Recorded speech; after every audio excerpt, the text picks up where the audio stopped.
Hi everyone and welcome back to my channel. Today we are going to be making this easy farmhouse ripple throw. This is a crochet chevron pattern or ripple pattern, and you will learn everything you need to know to make a nice pretty throw blanket using this chevron technique. You can use any colors you like, but I'm using a taupe and white for a nice neutral look in my home decor. So let's go ahead and get started. I am using the 300-gram big ball Bernat blanket yarn. So this is the color taupe, and that is in the Bernat baby blanket yarn family. I'm also using a P or Q 15mm hook. This is the Clover Amour hook. I love these hooks. Be sure that you're using a 15mm here. So going ahead and getting started, this yarn is a chenille style yarn. It's very fuzzy. It works up great. It has great stitch definition and is very, very cozy and warm. So using this yarn, you're going to need 2 balls of the taupe and 2 of the white. So here is the label. So this is what you need to look for in the store. Bernat baby blanket. It's going to be with the baby yarns. I just got this from Joann's, and it's going to recommend a hook a little bit larger than the one I'm using, but I'm going to use this one because what that's going to do is create a little bit tighter of a stitch so there's not quite as much gapping between the stitches so that my blanket is a little bit more warm. Now I do also want to mention that this pattern is an oversized blanket pattern. So it is a throw blanket. It's not twin or queen size, but it is a little bit larger and big enough for 2 people. So go ahead and start with a slip knot. You're going to create a loop, place the tail behind the loop, reach through the loop and pull that tail or create a slip knot however you prefer. Insert your hook in the loop and tighten it down. Now we're going to start with a foundation chain. So go ahead and start chaining. Remember, chain stitch is yarn over and pull through. So you're going to want to start with any multiple of 17 plus 15. So total I'm doing 83 foundation chains, and I know that sounds like a lot, but you do want this blanket to be nice and wide. You can change that stitch count number if you prefer to. So here I have all 83 chains. Now I know that your chain is going to look really, really long at this point, but it's going to shrink up in width when we get that chevron going. So this is not your finished width here. So going ahead and getting started on row 1, we are going to count down our chain here. This is our first chain, second, third, and fourth. And we're going to work into that 4th chain. So work a double crochet, that's yarn over, insert your hook, pull up a loop, yarn over, pull through 2, and yarn over, pull through 2. So there's our first double crochet. We can see how that edge should be looking. Go ahead and double crochet in the next 5 stitches. So we have 1, there's the second one, third. If you need any help with these basic crochet stitches, please consult my crochet beginner series that's in a playlist over on my main channel page. So just double crocheting here, we have 3 so far, there's 4, we have 5,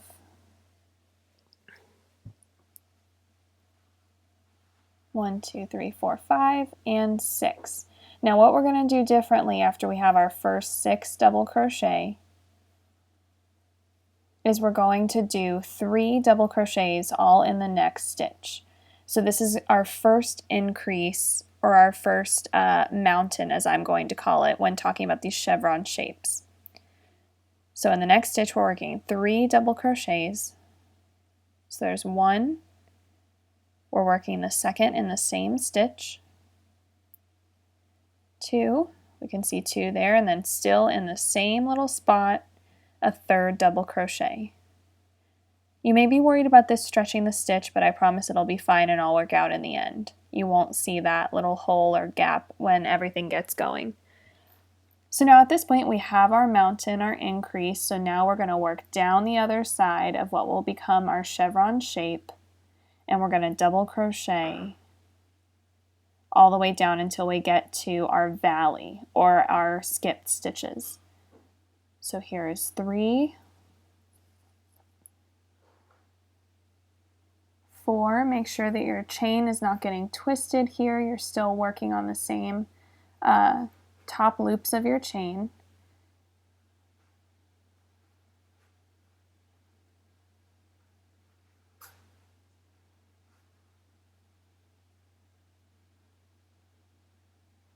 So here we have our 1, 2, 3, 4, 5, 6, and we need 7 double crochet.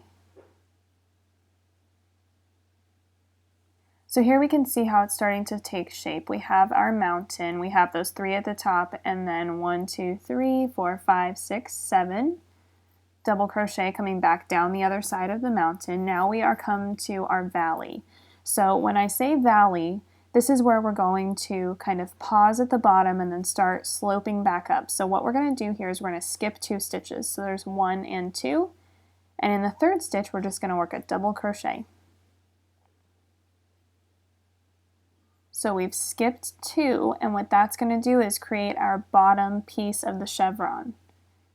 Because when we do skip those 2 stitches and then we double crochet, it's going to bring those stitches together, the tops of the 2 double crochets, and those skip stitches will kind of create our little valley or bottom peak of the chevron shape.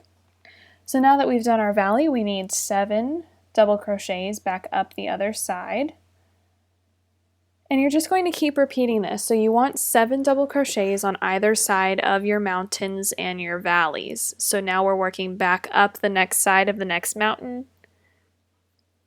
We can see how the skip stitches are shaping up. And then once we have 7 double crochet, we need to work 3 double crochet in the next stitch.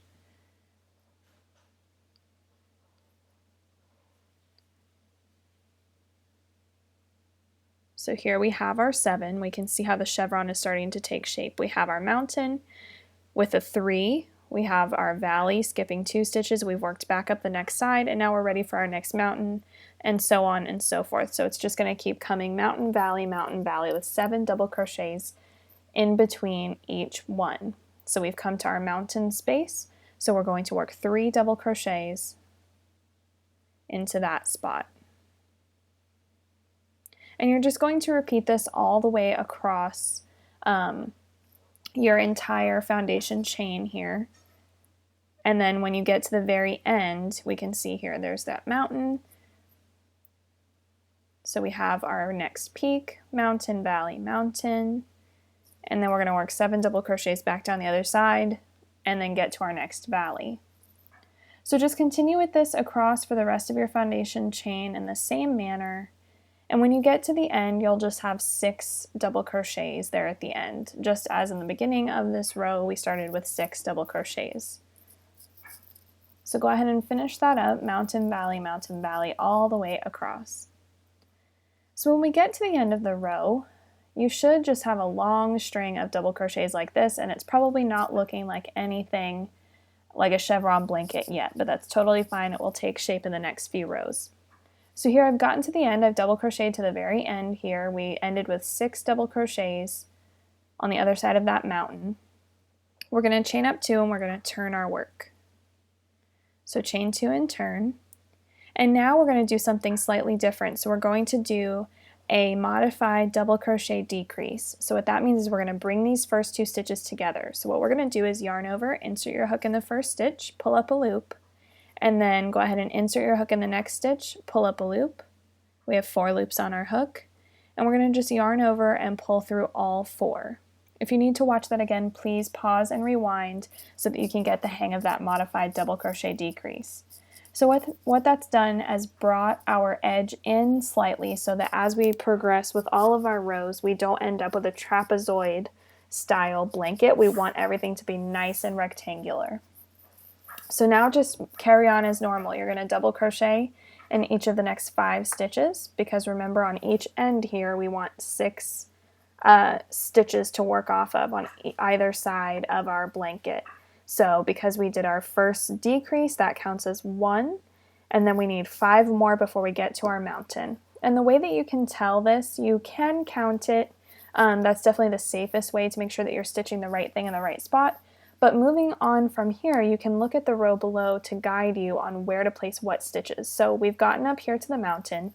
You can see these 3 stitches that were in the same stitch from the row below, and what we're going to do is we're going to work our next mountain in the center stitch. So we can see here there's our cluster of 3, our mountain. We're going to work the next mountain in row 2 into that very center stitch.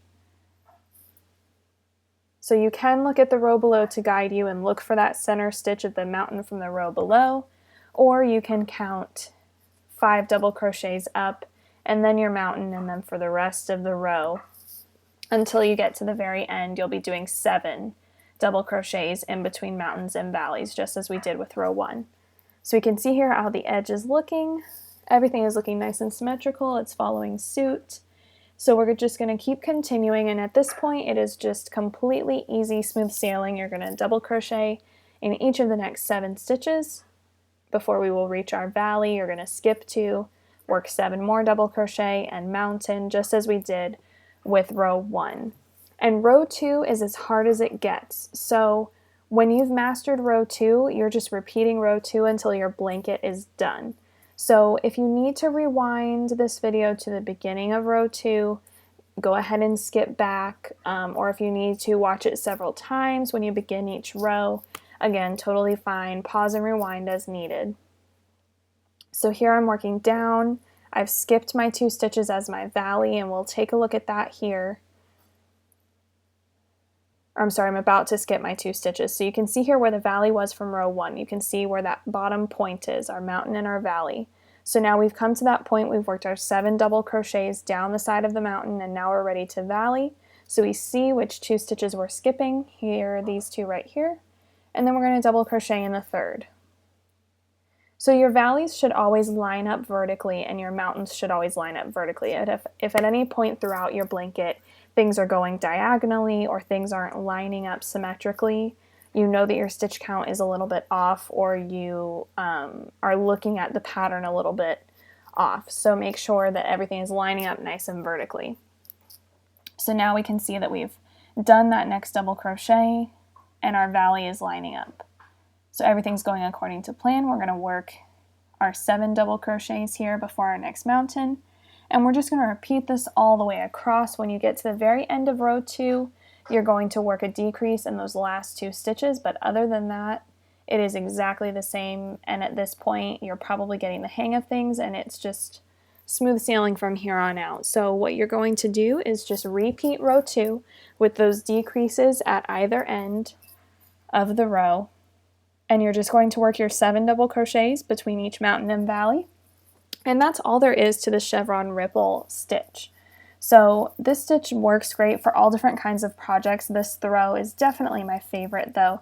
It's nice and warm and so easy to work up. This is a great couch project and is just so easy to kind of crochet along, and once you do the first few rows you really get the hang of it and it gets much easier.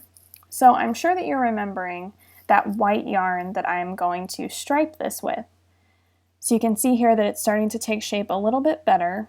So just go ahead and keep repeating this. Now as far as the color changes, here is my finished blanket, and what I've done is I've done 4 rows of taupe and 4 of white, and I always do 4 rows of taupe. Now I threw in a skinnier stripe of white right in the middle, so I did 4 taupe, 4 white, 4 taupe, 2 white, and then 4 taupe, 2 white again. So I repeated that whole process a couple of times. You can keep repeating this until your blanket is the length that you like. If you'd like to see the written pattern, the link is in the description box below, and you can see exactly how many rows of each color I did and all of that detailed information.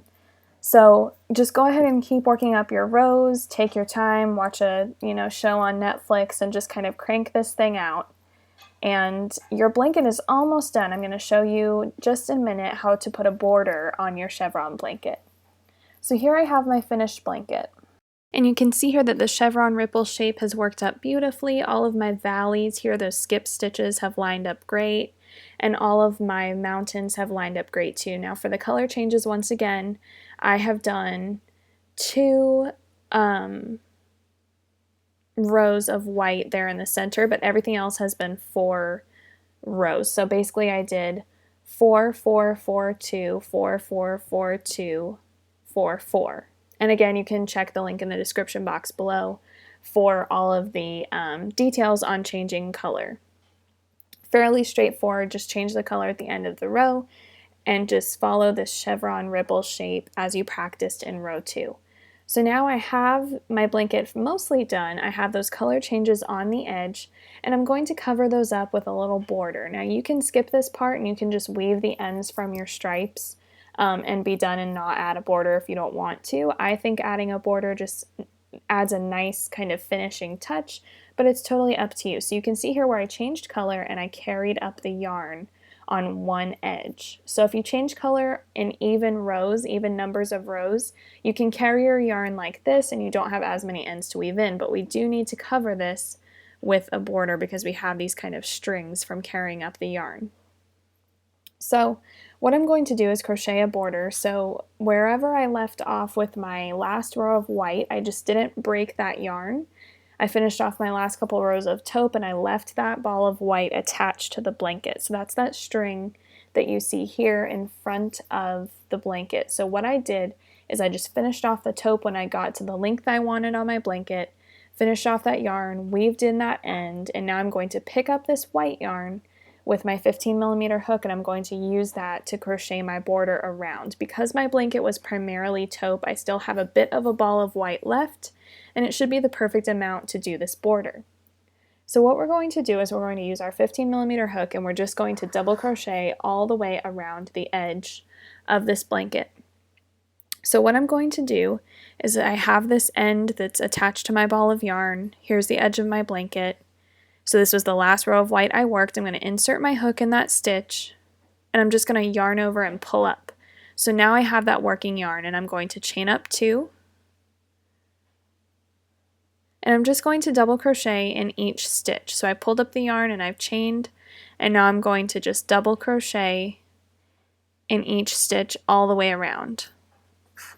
So when you're working on the raw edges or the rough edges here where you don't have stitches to work into, you're just going to work a stitch or 2 for every row of yarn that you have. So every row of stitches, here's 1 row, 2 rows, we're going to work in the ends of those rows. And try to get it as even as you can. I wound up working 1 or 2 double crochets into the edge of each row, just kind of depending on how it was lying, to get it to be a nice flat border. If you don't do enough stitches, it will kind of gather and pucker things, but if you do too many stitches, it will create kind of a ruffle. So here I've gotten to the corner, and in the corner of the blanket, so all 4 corners, you're going to work 3 double crochets in those spots. So here, before I turn that corner and work along the other edge of the blanket, I'm going to work 3 double crochets into that corner, and that's just going to give me a nice square edge. So there's 2 and 3 in that corner, and then now I'm going to be working along the chevron shape along that last row of stitches, and we're just going to double crochet in each across, and just go ahead and finish this all the way around, and then we'll just finish off that yarn and weave in our ends. So here is our finished blanket, our finished farmhouse chevron throw. I hope you all enjoyed this tutorial. Make sure to thumbs up below if you liked it, and subscribe to my channel if you haven't already for lots of fun, crafty crochet tutorials. Make sure to comment below with any questions you have, and click the link in the description for the written pattern. Thanks so much for watching!